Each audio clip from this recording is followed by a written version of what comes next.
এটা সিএম এর issue, CM এর ডিপার্টমেন্ট, এডুকেশন ডিপার্টমেন্ট। এই বিষয়ে আমি কোনো কথা বলতে চাই না, সে বিষয়ে আমার সেই সম্যক ধারণাও নেই।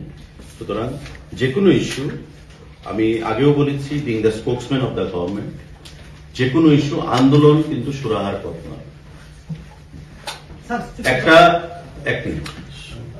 একটা শ্রেণী থেকে কি বলা হয়েছিল, GRBT GRBT GRBT, group C group D.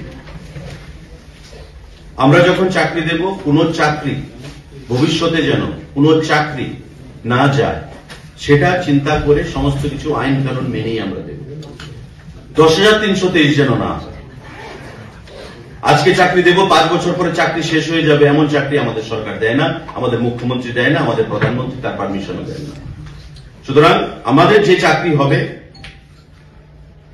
কখনো কোন প্রার্থীকে ওই চাকরি খোয়াতে হবে না। সুতরাং আইন কানুন মেনেই সমস্ত কিছু ব্যবস্থা করে দেওয়া হবে। আপনারা দেখেছেন চাকরি মেলা, ভারতবর্ষের কোথাও হয়েছে এমন যে চাকরি মেলা দেওয়া হচ্ছে ট্রান্সপারেন্ট ভিত্তিতে? দিদেন গভর্নমেন্টের সময়, সিপিআইএম গভর্নমেন্টের সময় চাকরি নিয়ে অনেক কেস হতো, মামলা হতো, চাকরি চলে যেত। আমাদের সরকার আসার পর মাননীয় মুখ্যমন্ত্রী যে ঘোষণা দিচ্ছেন, যে চাকরিগুলো আমরা প্রদান করতে পেরেছি, একটা চাকরি আইনের দ্বারস্থ হয়েছে বা কোন চাকরি খোয়াতে হয়েছে কাউকে? সুতরাং আমি বলবো, আন্দোলন করে চাকরি নিতে হবে এমন নয়। সরকার স্বচ্ছ নিয়োগ নীতির মাধ্যমে চাকরি প্রদান করছে। আগামী দিনে আইন কানুন, নিয়োগ প্রক্রিয়া সমস্ত কিছু বিচার করেই চাকরি প্রদান করা হবে।